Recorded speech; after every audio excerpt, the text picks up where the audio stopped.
کہے گا مسلمان ہے یا کافر ہے؟ مجھے بتاؤ جی. ہم تو اس کو اہل قرآن کہیں گے. مسلمان کہو گے یا کافر؟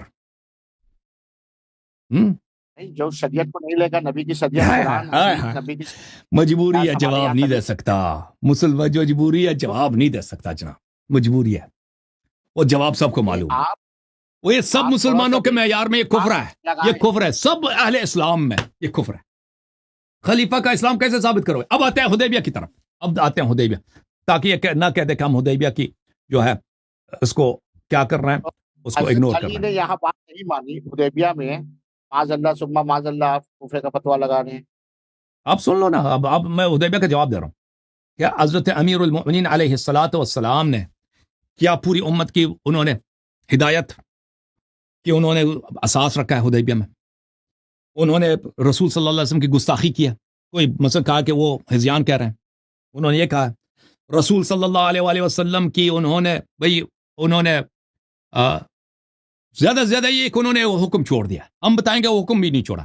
یہ جو انہوں نے آپ کے حدیبیہ میں حکم یہ تھا کہ امحو، اس کو مٹھا دو، ٹھیک ہے نا. یہ کس کا حکم تھا؟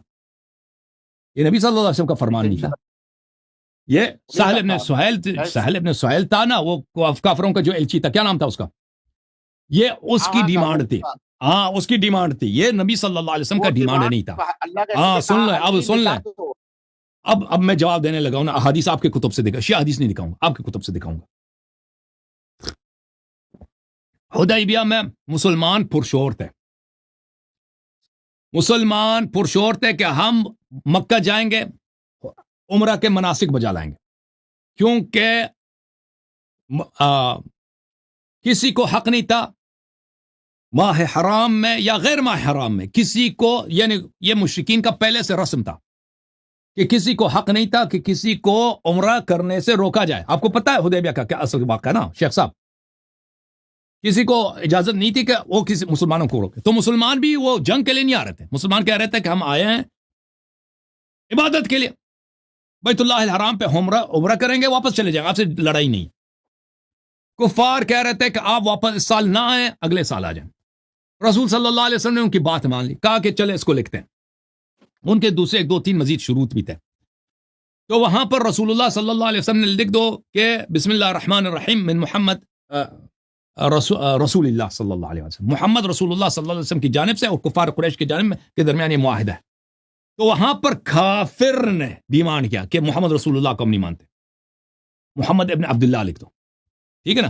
اور وہاں پر جو مسلمان تھے ان کی خواہش یہی تھی، اور رسول صلی اللہ علیہ وسلم کی خواہش بھی یہی تھی، ان کا فرمان یہی تھا کہ محمد ابن رسول اللہ نے لکھا جائے. کفار کی خواہش یہ تھی کہ یہ نہ لکھا جائے. امیر المؤمنین علیہ الصلوۃ والسلام نے نہیں، یہ پیغمبر نے فرمایا مٹھا دو. وہ ان کا اپنا اصلی فرمان نہیں تھا، وہ کفار کی خواہش تھی، مٹھا دو. امیر المؤمنین علیہ السلام نے فرمایا، عرض کیا کہ یہ میرا ہاتھ نہیں چلتا، میرا ہاتھ نہیں چلتا. پہلی بات ہے. دوسری بات ہے کہ وہاں پر صحابہ کھڑے تھے، صحابہ بھی منع کر رہے تھے، روک رہے تھے کہ آپ مٹھانا نہیں. پھر خود رسول اللہ صلی اللہ علیہ وسلم نے اپنے انگشت مبارک سے مٹھایا. اب دونوں واقعات کو سن لیں. ایک چیز ہے کہ اتنی ادب ہے، اتنی خلوص ہے، اتنا احترام ہے رسول اللہ صلی اللہ علیہ وسلم سے کہ ایک چیز جو اسلام کا اساس ہے، رسول اللہ کہتے ہیں میرا ہاتھ کام ہی نہیں کرتا جی. لا یکلف اللہ نفسا الا وسعها. اگر لا یکلف، اولیاء اللہ ہمارے جیسے نہیں ہوتے نا، اولیاء کے احوال مختلف ہوتے ہیں. کہ اگر ہم مثلا مٹھائیں تو ہم مٹھا دیں گے بھائی. ہمیں قرآن کو کہہ دو کہ پیسہ دے دے کہ قرآن کو، بھائی قرآن کو مٹھا دو، قرآن کو بھی مٹھائیں گے نا. عثمان صاحب نے بخاری میں لکھا ہے کہ قرآنوں کو جلا دیا. لیکن اولیاء اللہ کا کام ایک کفریہ ایک چیز کے مثلا رسول صلی اللہ علیہ وسلم کی رسالت کو مٹھایا جائے، اس کا انگلی کام نہیں دے رہا، انگوٹھا کام نہیں دے رہا. تو عرض کیا کہ یا رسول اللہ میرا ہاتھ کام نہیں دے رہا، مجبوری ہے، کرنا نہیں ہو رہا مجھ سے. تو رسول صلی اللہ علیہ وسلم نے خود مٹھا دیا. دوسرا، صحابہ بھی روک رہے تھے. اب یہ سب سن لو، دیکھو یہاں پہ مخالفت نہیں ہے، عین ادب ہے. یہ کتاب ہے صحیح مسلم بشرح النووی، جزء 12، چاپ دار الفکر. یہاں پہ ملاحظہ کر، صلح الحدیبیہ، یہاں پر صفحہ نمبر 108، نبی صلی اللہ علیہ وسلم نے علی علیہ السلام سے کہا امحو، علی علیہ السلام کو کہا مٹھاؤ. علی علیہ السلام نے کہا میں نہیں مٹھا سکتا. وهذا الفعل الذي فعله علي رضي الله عنه من باب الادب المستحب. یہ جو امیر المومنین علیہ السلام نے کیا نا، یہ ادب کی وجہ سے کیا، یہ مخالفت کی وجہ سے نہیں کیا، یہ ادب کا تقاضا تھا کہ وہ خود نہ کرتے، علی رسول صلی اللہ علیہ وسلم خود اپنے دست مبارک سے وہاں مٹھاتے۔ بھی ادب ہے، وہاں بھی نبی وہ کو ادب، مصیبت میں نہ ڈالنا ہے۔ دیکھو یہ اس میں ادب نہیں ہے کہ آپ رسول صلی اللہ علیہ وسلم سے کہہ دیں حسبنا کتاب اللہ، یہ کفریہ جملہ۔ دوسرا کہ وہ ہذیان کر رہے ہیں، پھر قلم کاغذ نہ لانے میں ادب ہے یا لانے میں ادب ہے، اور رسول صلی اللہ علیہ وسلم کے قلم کاغذ کے لانے میں ادب ہے یا نہ لانے میں ادب ہے؟ اجازت ہے مزید میں عرض کروں، اب میں ادب کی طرف آتے ہیں۔ آپ یہ حدیبیہ میں ادب دیکھ، پہلے میں حدیبیہ کا جواب دے دوں نا، حدیبیہ کا جواب لے لو، پھر حدیبیہ کا جواب لے لو۔ پھر یہ کتاب امتاع الاسماء بالنبی صلی اللہ علیہ وسلم من الاحوال والاموال والحفدة والمتاع، یہ صفحہ نمبر 294، یہاں پر فتح الحدیبیہ و خبر ابی بکر اس باب میں۔ اچھا، یہاں پر کتاب الصلح، صلح جب لکھایا گیا نا، وہ صلح نامہ، ٹریٹی جب لکھا گیا تھا، جب رسول صلی اللہ علیہ وسلم نے کتاب لکھانا چاہا تو سہیل نے کیا کہا؟ لو اعلم انک رسول اللہ ما خالفتک واتبعتک، ہم تو آپ کو مانتے ہی نہیں، کہا اللہ کے رسول ہیں تو یہ لکھنا نہ لکھ دیں گے، تو اپنے باپ کا نام لکھ دو، محمد بن عبد اللہ لکھ دو۔ فضج المسلمون منها ضجہ، تو جب اس نے یہ کہا کہ رسول اللہ مٹھایا جائے تو وہاں پہ سب مسلمان تھے نا، کفار تو 1-2 آدمی آئے تھے، وہ ایلچی آئے تھے، باقی تو سب سینکڑوں کے تھے، شاید 1000 سے 4000 کتنے پتہ نہیں مسلمان تھے وہاں پر، بہت سارے لوگ تھے۔ تو مسلمانوں نے نعرہ بازی کیا، زج المسلمون زجہ، مسلمانوں کی چیخیں بلند ہو گئی ہیں کہ نہیں مٹھایا جائے، نہیں مٹھایا جائے، ٹھیک ہے نا۔ یہ اشد من الاولا حتی ارتفعت الاصوات، وہ آوازیں بلند ہو گئی صحابہ کی کہ یہ نہیں ہو سکتا جی، رسول اللہ ہی لکھا جائے گا۔ وقام رجال یقولون لا نکتب الا محمد رسول اللہ صلی اللہ علیہ وسلم، تو وہاں پر لوگ کھڑے ہو گئے کہ ہم رسول اللہ لکھ دیں گے، لکھایا اگر جائے رسول اللہ لکھائے، یہ نہیں مٹے گا۔ تو صحابہ نے کہا خود نا، وَأَخَذَ أُسَيْدْ ابن حذير وسعد ابن عبادة عنهما بيد الكاتب فأمسكاه وقال، 2 صحابی آ گئے، مولا امیر المومنین سب کا ہاتھ پکڑ لیا انہوں نے، 2 صحابی اسید ابن حذیر اور سعد ابن عبادہ، پکڑ لیا ہاتھ کہ نہیں مٹانا۔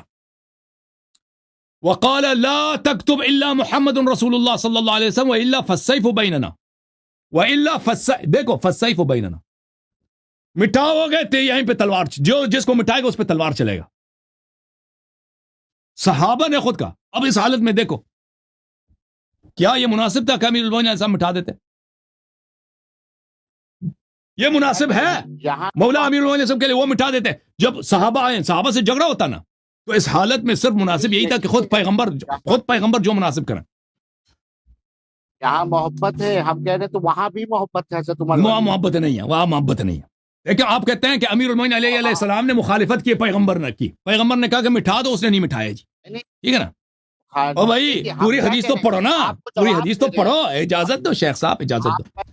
فجعل رسول اللہ صلی اللہ علیہ وسلم يخفضهم ويؤمي اليهم بيده اسكتوا، تو اس وقت رسول صلی اللہ علیہ وسلم نے ان کو آرام کیا اور کہا کہ خاموش ہو جاؤ، پھر انہوں نے خود، وہ تو مشہور ہے کہ انہوں نے خود مٹھا دیا وہ جملے، ٹھیک ہے نا۔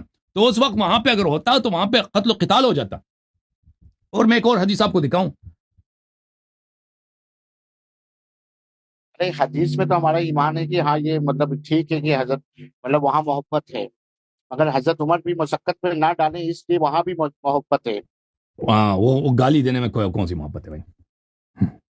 وہاں پہ یہ تو حالت نہیں تھا نا، وہاں پہ تو رسول کا کیا فرمان ہے؟ رسول صلی اللہ علیہ وسلم کا یہ فرمان ہے کہ وصیت لکھنی چاہیے، جو اگر نہ لکھیں تو پوری امت گمراہ ہو جائے گی نا، وہ تو یہ تھا۔ اچھا میں ایک اور حدیث آپ کو دکھاؤں، تو گمراہ ہو جائے گی، مطلب یہ کیا ہے کہ ایک بار حضرت علی کو رسول اللہ صلی اللہ علیہ وسلم مولا علی کو بھیجا کہ جاؤ جو ماریا کتبیہ کی طرف جو مرد ہے اس کو پاؤ تو قتل کر دو، تو حضرت علی اس کو پائے اور قتل نہیں کیا۔ نہیں تو اس میں یہ بھی تو ہے نا، اس میں یہ بھی تھا کہ اگر وہ بے گناہ قتل نہ کرو، اس میں یہ بھی ہے، اس میں یہ اضافہ بھی بیان کرو نا کہ اگر بے گناہ ہے تو اس کو قتل نہ کرو۔ ایک اور حدیث آپ کو دکھا دوں، میں ایک اجازت دو بھائی،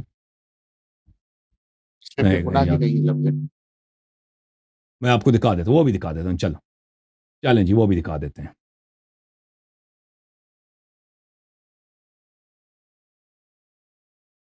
یہ شیعوں کی کتاب ہے، شیعوں کی حدیث ہے. ہمارے جہاں جو حدیث ہے وہ اس طرح ہے. اعلام الورا بعلام الہدا جزء سادس جزء، یہ اس کے ایک ہی جزء ہے، صفحہ نمبر 189 میں ہے. اس طرح رسول صلی اللہ علیہ وآلہ وسلم نے کہا کہ مٹھا دو. فقال یا رسول اللہ ان یدی لا تنطلق لمحو اسمک من النبوہ. یا رسول اللہ صلی اللہ علیہ وسلم میرا ہاتھ کام نہیں دے رہا، میں چاہتا ہوں کہ آپ کے حکم کی فرمان برداری تعمیل کروں، ہاتھ کام نہیں دے رہا. رسول اللہ مٹھانے کے میرے ہاتھ کام نہیں دے رہا نا، تو الگ ہے. وہاں پہ اگر رسول صلی اللہ علیہ وسلم واقعی کرتاس میں فرمایا قلم کاغذ لے کے آؤ، وہ تو وہ ایسے مخالفت میں نہیں لا رہے تھے نا، مخالفت میں کہ نہیں لکھایا جائے. وَإِلَّا محبت اگر ہے تو محبت اسی میں ہے نا کہ نبی صلی اللہ علیہ وسلم نے جو حکم دیا. اچھا اب آپ وہ کہہ رہے ہیں نا کہ اس کی بات کر رہے ہیں آپ. اچھا واقع ماریہ قطبیہ میں، ماریہ قبطیہ میں، اس کا میں آپ کی خدمت میں عرض کروں.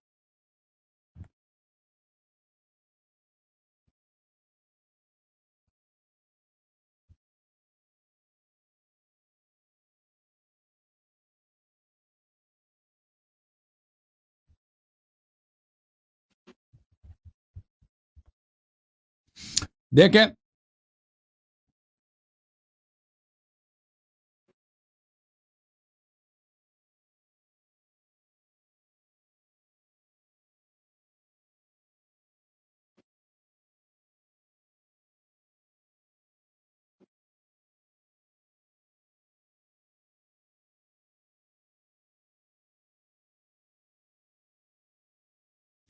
ہمارے ہاں، نبی کا دیکھیں مشورہ آپ سن لیں، ہمارے ہاں حدیث اس طرح ہے، ٹھیک ہے نا، کہ ماریہ قبطیہ کے ہاں اس کا چچا کا لڑکا تھا جو وہ کیا تھا، ممسوح تھا، یعنی اس کی مردانگی تھی نہیں نا.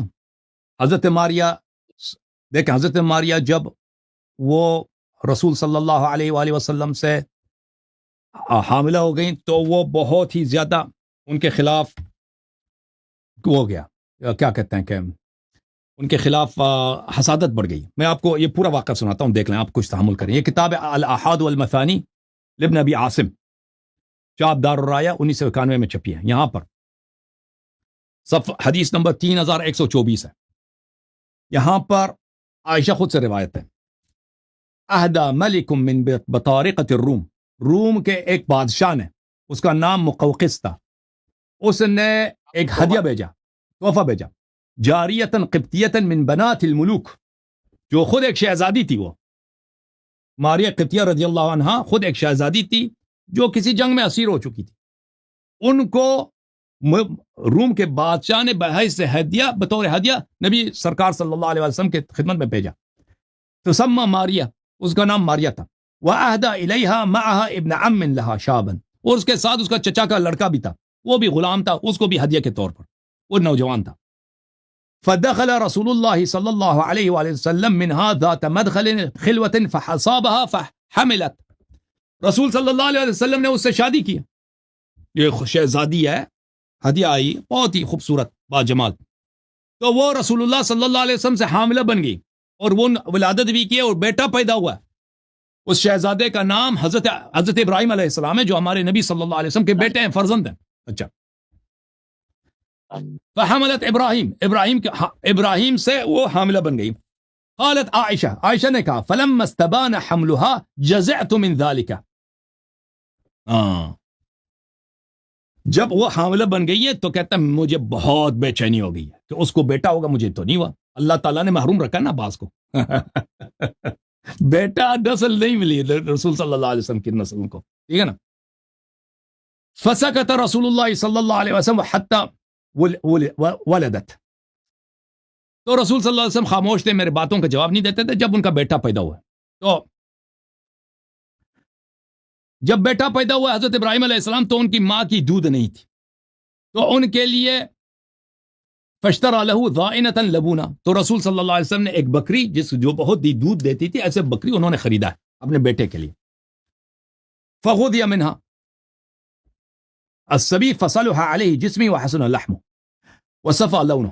تو عائشہ کہتی ہیں کہ یہ حضرت ابراہیم علیہ السلام نے وہ بکری کی دودھ پیتے تھے تو بہت ہی صحت مند ہو گئے بہت ہی خوبصورت چہرہ، بہت شاداب، رنگ بہت خوبصورت ہو گیا. فجاء به ذات يوم يحمله على عنقه. تو عائشہ تو پہلے ہی سے وہ اس نے کہا کہ حسادت کی میں نے، وہ حسادت تو ٹھیک ہے نا. تو ایک دن رسول صلی اللہ علیہ وسلم نے بڑے پیار سے اپنے شہزادے کو اپنے کھاندے پہ لگا کے پیار سے لے کے آئے، ٹھیک ہے نا.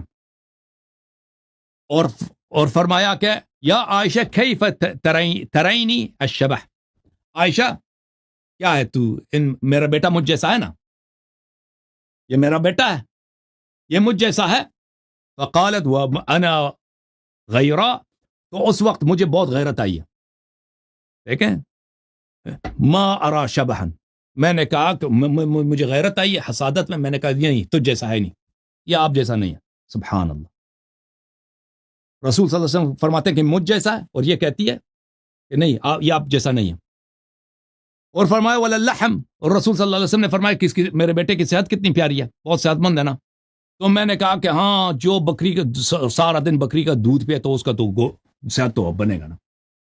تو یہ آئی. اب اس کے ساتھ کیا ہوا، ماریہ کے ساتھ، ماریہ پہ تہمت لگی ہے، ماریہ رضی اللہ عنہا پہ تہمت لگی ہے کہ انہوں نے نستجیر باللہ، یہ بیٹا نبی کا نہیں ہے، یہ بیٹا نبی کا نہیں ہے، یہ بیٹا نستجیر باللہ، انہوں نے اپنا منہ کالا کیا، نستجیر باللہ، کسی کے ساتھ زنا نستجیر باللہ کیا ہے، اور یہ بیٹا ان کا ہے.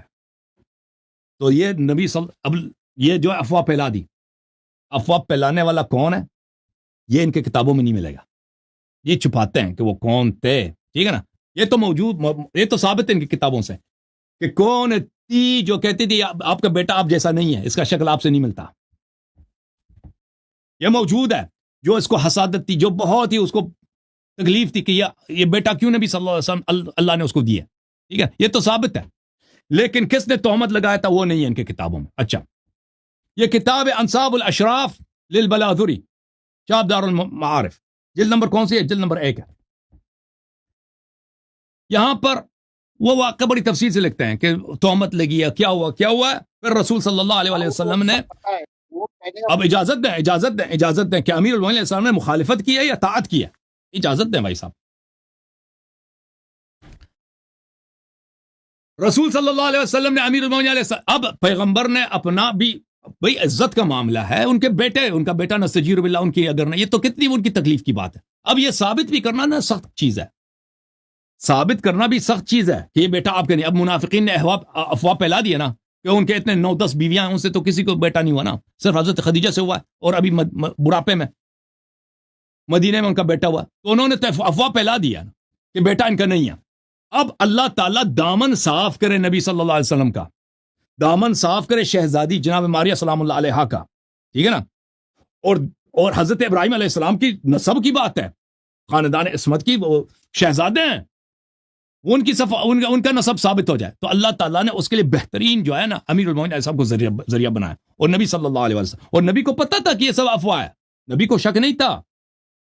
اگر نبی کو شک ہوتا تو بھائی تو بات تو بہت غلط ہے نا، تو ان کو اپنے گھر کا نہیں معلوم کہ کون ان کی بیوی کے ساتھ کیا کر رہا ہے.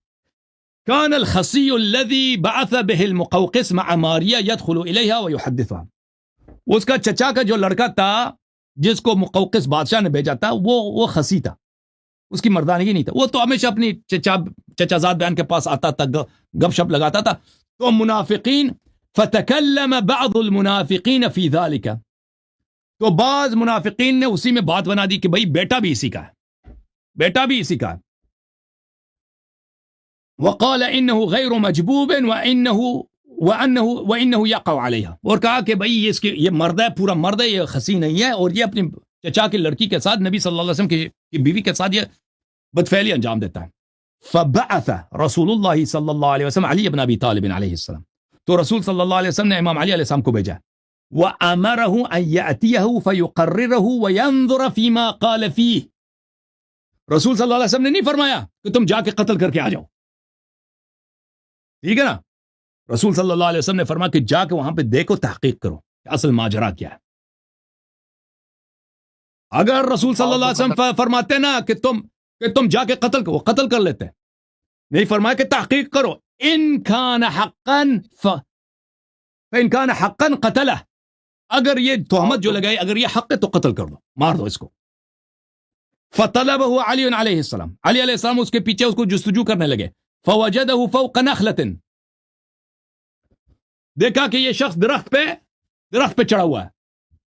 فلما رأى علیا یؤمہ احس بالشر، جب اس نے دیکھا کہ امام علی علیہ السلام غصے سے آ رہے ہیں تو اس کو ڈر لگا کہ لوگوں کی یہ منافقت ہے، یہ شاید مجھے مارنے آ رہے ہیں. فألقى ازارہ، تو اس نے اپنے کمر کو برہنہ کیا، اس نے اپنی دھوتی کو گرا دیا بھائی مولا کے سامنے.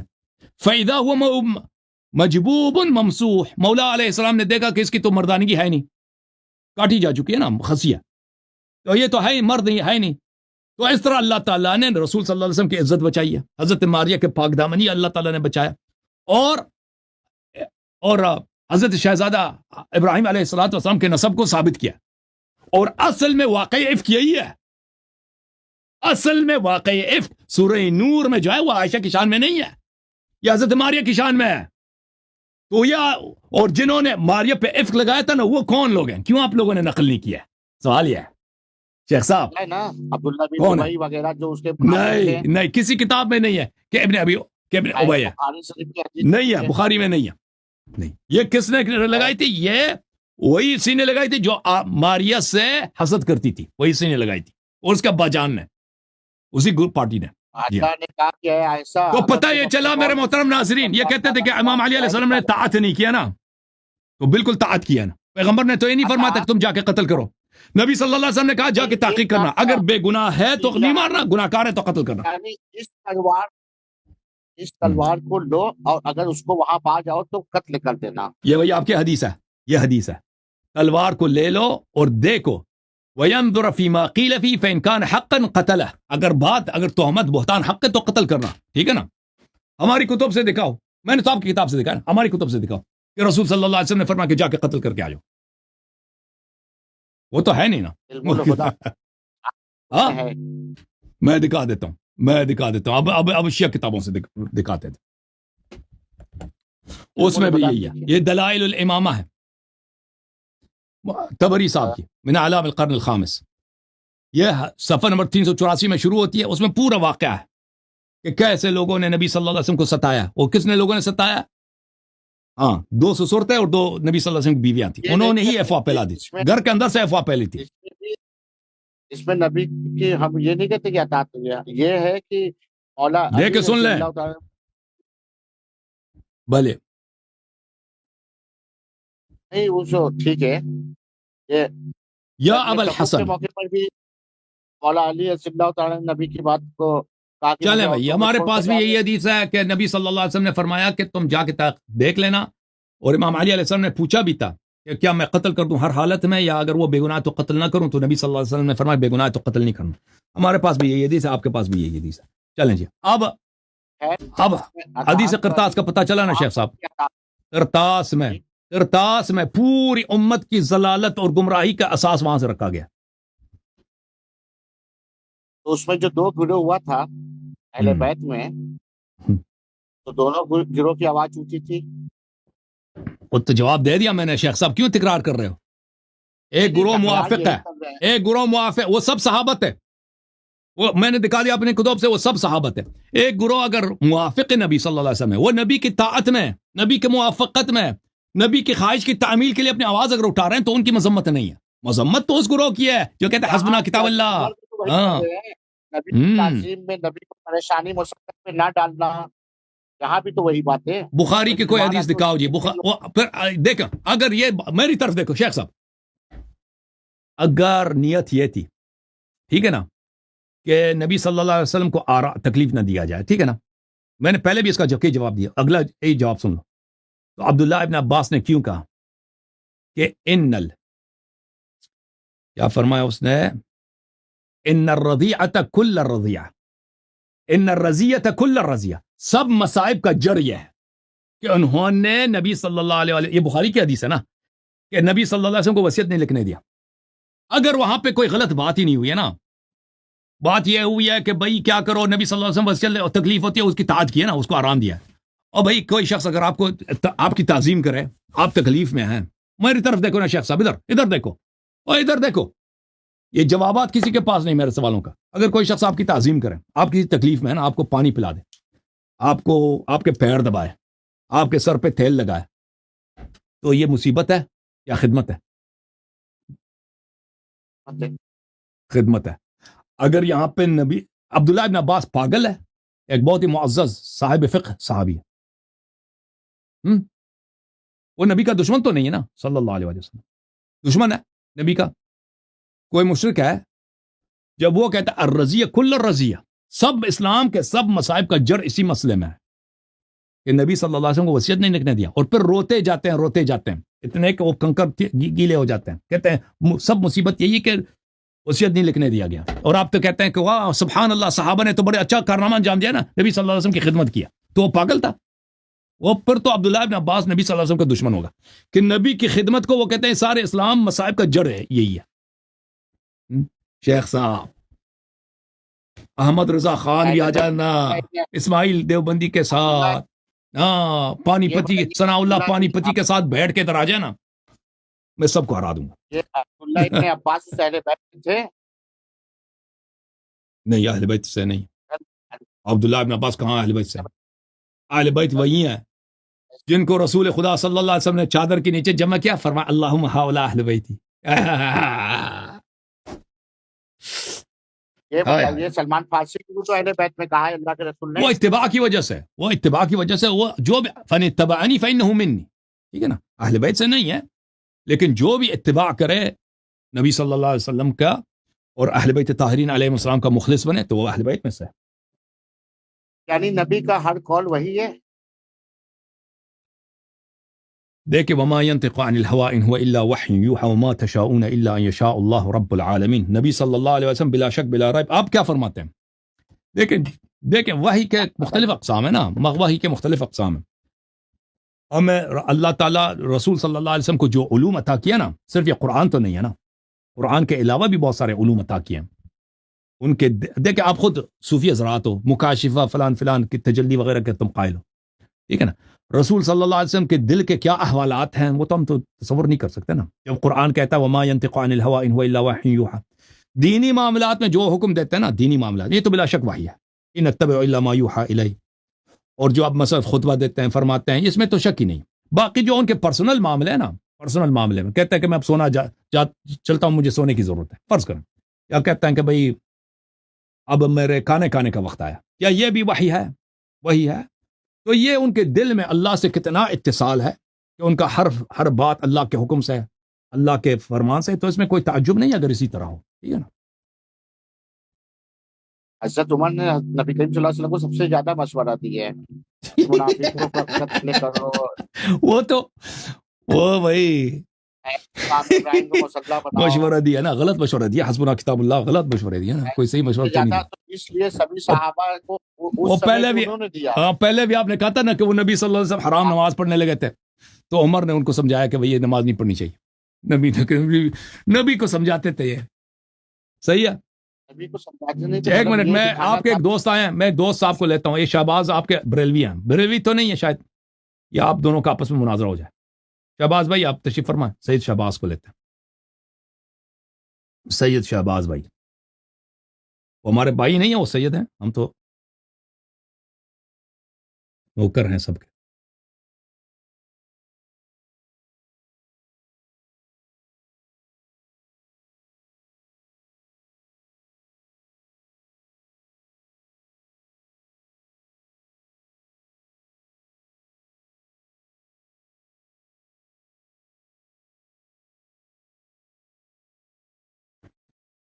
السلام علیکم شہباز صاحب, خیریت سے انشاءاللہ؟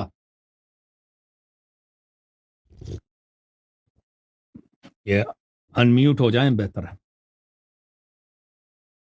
جی بات کریں شہزاد صاحب, انمیوٹ ہے.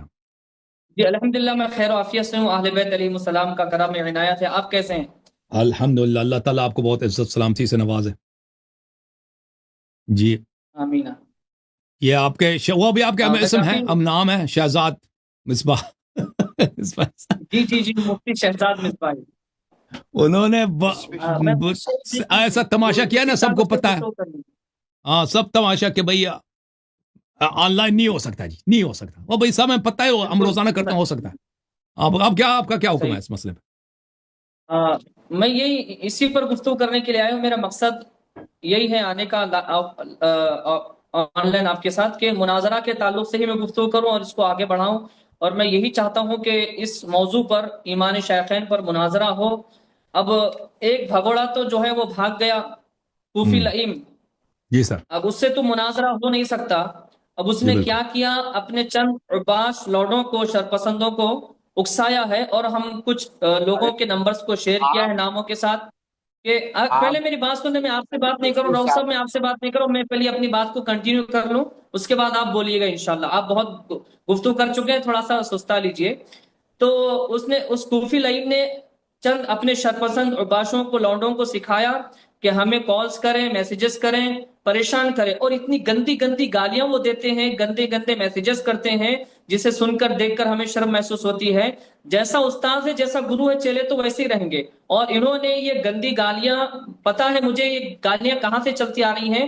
بنو میاں کے ماننے والے، بنو میاں کی محبت میں جیتے مرتے ہیں، وہاں سے انہوں نے گالیاں سیکھی ہیں. یزید سے، مروان سے، عبد الرحمن ابن ملجم، یہ ان کے پیروکار ہیں. اور ان کی ایک مثال میں یہ دوں کہ طائف کے میدان میں جس طرح حضور پاک علیہ الصلوۃ والسلام کو یعنی کہ پتھروں سے مارنے کے لیے سکھایا گیا تھا، ان کی مثال بھی ان جیسی ہے. جب نمازیں جب پڑھتے تھے صحابہ اکرام، کفار مکہ جو تھے جس طرح سیٹی بجاتے تھے، پریشان کرتے تھے، ان کی مثال ان جیسی ہے. تو یہ کوفی لئیم ناسبی ہے، اس نے جو ہے اپنے شرپسندوں کو، بدماشوں کو، فتینوں کو سکھا کر رکھا اس طرح سے، لیکن ہمیں اس سے کوئی فرق نہیں پڑتا ہے. وہ اصل میں کیا ہے، اپنی شرمناک شکست فاش کی وجہ سے باولا ہو چکا ہے، اور وہ حیران و پریشان ہے. اور اس نے جس طرح سے ذلت و رسوائی فرقہ بریلویت کو تحفے میں دیا ہے، آج تک اس طرح کسی نے نہیں دیا. تو وہ حیران ہے، پریشان ہے، باولا، ہزیان ہو چکا ہے. اس کو میں یہ کہوں گا، اس کو ہزیان ہو چکا ہے. تو اب وہ جو ہے خود تو کچھ کر نہیں سکتا، تو لوگوں کو سکھا رہا ہے کہ یہ کہہ دو کہ کوفی لائن سے حسن الیاری کا مناظرہ کرو، ہماری لنک پہ بلاؤ، ہماری لنک پہ مناظرہ کرواؤ. تو ہم یہ کہیں گے، جواب دیں گے کہ اب کوفی لائن بھگوڑے سے مناظرہ ہرگز نہیں ہو سکتا، کیونکہ وہ شکست خوردہ ہے. شکست خوردہ جو ہوتا ہے وہ اب اس سے پھر مناظرہ نہیں کیا جا سکتا. وہ بھگوڑا ثابت ہو گیا، وہ بھاگ گیا ہے. اب بھگوڑے سے مناظرہ ہرگز نہیں ہوگا. یہ ایک بات یہ میں عرض کر دوں کہ اس نے بھیونڈی، ممبئی میں ایک جگہ ہے. جی سر. یہ انمیوٹ ہو جائیں بھائی، آپ اپنے آپ کو میوٹ نہ کریں شہزاد بھائی. میں انمیوٹ، جی وہ اپنے آپ آٹومیٹک شاید ہو گیا تھا. تو میں یہ عرض کر رہا تھا کہ بھیونڈی ممبئی میں ایک جگہ کا نام ہے، وہاں پر انہوں نے ایک عرس کی تقریب کی. ان کے بڑے مولوی تھے اور یہ سب وہاں پر موجود تھے، کوفی لائن بھی وہاں پر موجود تھا.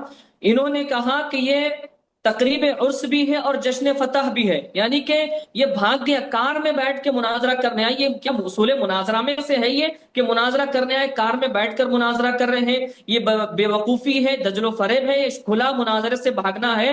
تو یہ کہتے ہیں کہ یہ عرس کی تقریب بھی ہے اور جشن فتح بھی ہے.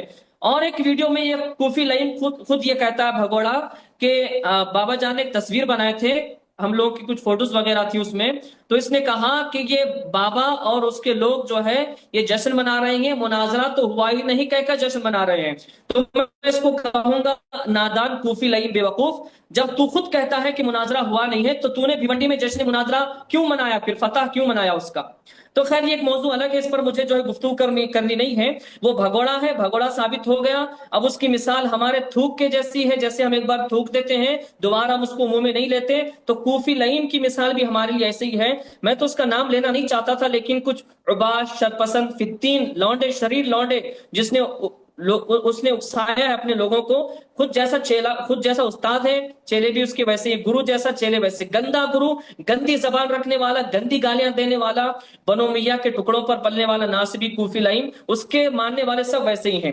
اب میں خاص بات جو گفتگو کرنا چاہتا ہوں وہ علم مناظرہ، اصول مناظرہ کے تعلق سے، کیونکہ مفتی شہزاد مصباحی نے جو منمانی تعویلات کیے ہیں، معانی بیان کیے ہیں، جو کھلواڑ کیا ہے اصول مناظرہ سے، میں اندازہ نہیں کر سکتا کہ شہزاد مصباح ایسا کریں گے. تو میں کچھ جو ان کی باتیں تھے وہ عرض کروں گا، پھر اس کو میں ان کی علماء پر چسپاں کروں گا. سب سے پہلے شہزاد مصباحی نے جو کہا کہ آن لائن جو بات کی جاتی ہے اسے مناظرہ کہنا ہی بے وقوفی ہے. اور مناظرہ کے معنی سے جاہل اور نابلد ہونا ہے، تو میں یہ کہنا چاہوں گا تو پھر کوفی لئیم پر یہ فتویٰ لوٹے گا آپ کا، کیونکہ کوفی لئیم خود چیلنج کیا تھا، تیار ہوا تھا آن لائن مناظرہ کرنے کے لیے، اور وہ بھی بیوقوف ثابت ہوا، اور کیا کہتے ہیں مناظرہ کے معنی سے وہ جاہل اور نابلد ثابت ہوا، اور کہتے ہیں شہزاد مصباحی کہ عوام کو دھوکے اور مغالطے میں ڈالنا ہے جو آن لائن مناظرہ کرنا جو چاہتے ہیں، مناظرہ کہتے ہیں جو آن لائن بات چیت کو، تو کوفی لائن نے لوگوں کو مغالطے میں بھی ڈالا اور دھوکہ بھی دیا، اور وہ کہتے ہیں کہ آن لائن بات چیت کو مناظرہ کا نام دینے والا باتونی چرب زبان تو ہو سکتا ہے، مگر اصول کی روشنی میں نہ تو مناظر ہو سکتا ہے اور نہ اس کو مناظر کہا جا سکتا ہے۔ تو دیکھیں شہزاد مصباحی کی ساری باتیں کوفی لائن کی طرف لوٹیں گی، اور اس سے پہلے غلام مصطفیٰ نوری جو مناظرہ کیے ہیں وہ تو اتنے بڑے مناظر ہیں، سینکڑوں میں ان کے مناظرات دیکھ چکا ہوں۔ کوفی لائم اور مفتی شہزاد کی جس عمر نہیں ہے ابھی، وہ اتنے زیادہ مناظرات کر چکے ہیں اور بڑے قابل وہ مناظر ہیں الحمدللہ۔ غلام مصطفیٰ نوری، کیا ان کو یہ اصول نہیں معلوم تھے کہ آن لائن مناظرہ نہیں ہوتا؟ اب ایک بات، ابھی گفتگو کے دوران میں جناب عبدالرؤف صاحب نے کہا کہ ہم جیسے لوگ مناظرہ آن لائن کر سکتے ہیں لیکن بڑے علماء نہیں کر سکتے۔ یہ اصول کس کتاب میں لکھا؟ یہ اصول کس کتاب میں لکھا ہے کہ چھوٹے علماء مناظرہ ہی ہوتا ہے، اور ہر مناظرہ کی شرط وہی ہے۔ یہاں تو بھائی انہوں نے شرط بدل دیا، جو کہ یہ شہزاد مصباحی کے یہ ڈیفینڈر بن کے آئے ہیں، ان کا دفاع کرنے کے لیے یہاں پر ان کی طرف سے آئے ہیں، تو یہ کہتے ہیں ہم جیسے تو آن لائن مناظرہ کر سکتے ہیں لیکن وہ نہیں کر سکتے۔ بھائی یہ کہاں کی دانش مندی ہے، کہاں کا علم ہے یہ؟ اور یعنی اب دیکھیں یہ دور حاضر، یہ زمانہ ترقی یافتہ زمانہ ہے، ڈیجیٹل زمانہ ہے، اس دور میں بھی مناظرہ جو ہے آن لائن ہو سکتا ہے، بالکل کیا جا سکتا ہے۔ اور ایک بات میں یہ عرض کر دوں کہ حنفی جو ہیں، حنفی اس کو مانیں گے، قبول کریں گے، وہ کیا الضرورت تبیح المحظورات، ایک فقہ کا مسئلہ حنفیوں کے نزدیک کہ ضرورت ممنوعات کو مباح کر دیتی ہے۔ بھائی ضرورت ہے یا نہیں ہے مناظرہ کرنے کی ایمان شیخین پر؟ تو آپ یہ آف لائن آؤ، آمنے سامنے بیٹھو، اس کی ضد چھوڑے نا، اس کی ضد چھوڑے، آن لائن مناظرہ کریں۔ اب جو کھلواڑ مفتی شہزاد نے اصول مناظرہ کے ساتھ کیا ہے وہ میں اب اس کا جو ہے پردہ چاک کرتا ہوں۔ سب سے پہلے ہم علم مناظرہ کی تعریف دیکھیں، اور میں مزید گفتگو کروں گا اگر حسن علی یاری صاحب مجھے تھوڑا سا ٹائم دیں گے تو۔ Thank you sir. ارشد بھائی ایک دفعہ سلام کریں ارشد صاحب سے۔ السلام علیکم۔ آپ کی طرف پلٹیں گے، پلٹیں گے، آپ کے پاس آئیں گے، ابھی ہیں آپ؟ کیسے ہیں ارشد بھائی؟ وعلیکم السلام ورحمۃ اللہ وبرکاتہ۔ اللہم صلی علی محمد وعلی آل محمد۔ میں کمپلیٹ کر لیتا تو ایک ترتیب ہو جاتی تھی گفتگو کی، تو چلیں بسم اللہ کریں، بسم اللہ، کنٹینیو کریں شہزاد بھائی کیا کہتے ہیں، ارشد بھائی معذرت چاہتا ہوں میں، کیونکہ ایک تسلسل جو کیا ہوں اس لیے اس اعتبار سے عرض کر رہا ہوں۔ سب سے پہلے علم مناظرہ کی تعریف جو کتاب ہے رشیدیہ، اس میں واضح طور پر ہوا علم یعرف بھی کیفیت آداب اثبات المطلوب او نفیہ او نفی دلیلہ مع الخصم۔ علم مناظرہ وہ علم ہے جس میں اپنے دعوے کی اثبات یا فریق مخالف کے دعویٰ یا اس کی دلیل کو توڑنے کے طریقے معلوم کیے جائیں۔ یہ تو ہو گیا مناظرہ کی، یعنی کہ علم مناظرہ کی تعریف۔ اب لغوی اعتبار سے جو مناظرہ کی تعریف ہے، یعنی میں یہ عرض کرنا چاہوں گا کہ شہزاد مصباحی نے جو کھلواڑ کی ہے اور جو منمانی کی ہے اصول کے ساتھ، وہ میں عرض کرنا چاہتا ہوں۔ اگر مناظرہ نظیر سے مشتق ہو تو معنی ہوگا ہم مثل ہونا، اسی لیے کہتے ہیں ينبغي للمناظرین ان یکونا متساویین فی العلم، یعنی دونوں مناظروں کو علم میں ہم پلہ ہونا چاہیے۔ اور اس کے بعد میں مزید بیان کیا جاتا ہے اگر مناظرہ نظر بمعنی رؤیت سے مشتق ہو، یعنی دیکھنا، تو معنی ہوگا ایک دوسرے کو دیکھنا۔ اسی لیے کہتے ہیں ينبغي للمناظرین ان یبصر کل واحد منہما الآخر، یعنی مناظرین کو چاہیے کہ ہر ایک دوسرے کو دیکھتا رہے۔ اگر مناظرہ نظر بمعنی غور و فکر سے مشتق ہو تو معنی ہوگا ایک دوسرے کے کلام میں غور و فکر کرنا۔ اسی لیے کہتے ہیں ينبغي للمناظرین ان يتفکر کل واحد منہما فی کلام الآخر، یعنی دونوں مناظروں میں سے ایک دوسرے کے کلام میں غور و فکر کرنا۔ اگر مناظرہ نظر بمعنی یعنی انتظار سے مشتق ہو تو معنی ہوگا انتظار کرنا۔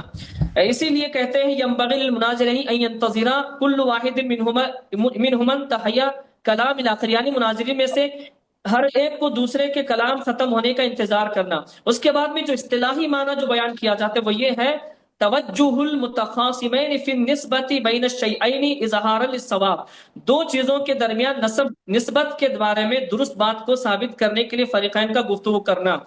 اب میں یہ عرض کرنا چاہوں گا میں کہ مناظرہ کا معنی یا نظر وغیرہ نظیر جو بھی لیں گے، اس کا مطلب کیا ہے؟ ایک دوسرے کو دیکھنا یا اپنی دلائل کو دیکھنا۔ تو کہ یہ آن لائن نہیں ہو سکتا، جیسے آن لائن ہم بیٹھے ہیں، میں آپ کو دیکھ رہا ہوں، میں ارشد بھائی کو دیکھ رہا ہوں، میں عبدالرؤف صاحب کو دیکھ رہا ہوں، اور وہ لوگ مجھے دیکھ رہے ہیں، اور میں یہاں اپنی دلائل کو دیکھوں گا، میں اپنی دلائل دوں گا، آپ کی دلائل کو سنوں گا اور اس کو دیکھوں گا، ایک آپ کو میں دیکھوں گا، آپ مجھے دیکھیں گے۔ یہی تو ہوتا ہے مناظرہ۔ مناظرہ باب مفاعلہ کا اسم مصدر ہے، جس کے معنی آتا نظر کرنا، دیکھنا، اپنی دلائل میں دیکھنا، دلائل دینا، اور آپ کو دیکھنا، آپ کے دلائل کو سننا۔ اس کے بعد میں میرے پاس ایک کتاب ہے خلاصہ مناظرہ رشیدیہ، یہ بریلویوں کے بہت بڑے عالم ہیں، انہوں نے لکھا ہے، محقق اللہ شیخ الحدیث علامہ عبدالرزاق بھترالوی، یہ جو ہے ناشر مکتبہ امام احمد رضا راولپنڈی سے شائع ہوئی ہے۔ اس میں جو ہے بیان کیا گیا یہاں مناظرہ کا نظیر سے مشتق ہونا حقیقی اعتقاد مراد نہیں بلکہ مجازی اعتقاد مراد، معاف کیجئے گا، یہاں مناظرہ کا نظیر سے مشتق ہونا حقیقی اشتقاق مراد نہیں بلکہ مجازی اشتقاق مراد ہے۔ وہ یہ کہ نظیر اور مناظرہ دونوں ایک چیز یعنی نظر سے مشتق ہیں۔ اس لحاظ پر مجازی طور پر یہ بیان کر دیا کہ مناظرہ مشتق ہے نظیر سے۔ جب یہ کہا مناظرہ مشتق ہوتا ہے نظیر سے، اس میں اشارہ کر دیا کہ دونوں مناظر ایک دوسرے کے مماثل ہوں، ایک بڑا عالم بلند درجے با کمال اور دوسرا انتہائی درجے کا کم علم اور نقصان میں نہ ہو۔ دوسری وجہ ہے کہ مناظرہ مشتق ہے نظر سے، اس میں پھر دو صورتیں، ایک یہ کہ نظر کا معنی دیکھنا ہو، اس صورت میں مطلب یہ ہوگا دونوں مناظر ایک دوسرے کے آمنے سامنے ہو، یہ عام مناظرین کی بات ہے۔ اگر مناظرین تزکیہ نفس کی وجہ سے صرف توجہ سے ایک دوسرے سے مناظرہ کریں جیسے اشراقی علماء کا طریقہ تھا، تو ان کا ایک دوسرے کے آمنے سامنے ہونا ضروری نہیں تھا۔ دوسری صورت یہ ہے کہ نظر بمعنی تأمل کے ہو، اس صورت میں مطلب یہ ہوگا کہ مناظر بات کہنے سے پہلے تأمل کرے، یعنی غور و فکر کرے پھر بات کرے۔ اور مزید وہ آگے بیان کرتے مناظرہ مشتق ہو نظر سے لیکن معنی ہو مقابل ہونا۔ اس صورت میں مناظرہ کا معنی ہوگا ہر مناظر کا ایک دوسرے کے مقابل ہونا، لیکن یہ معنی اور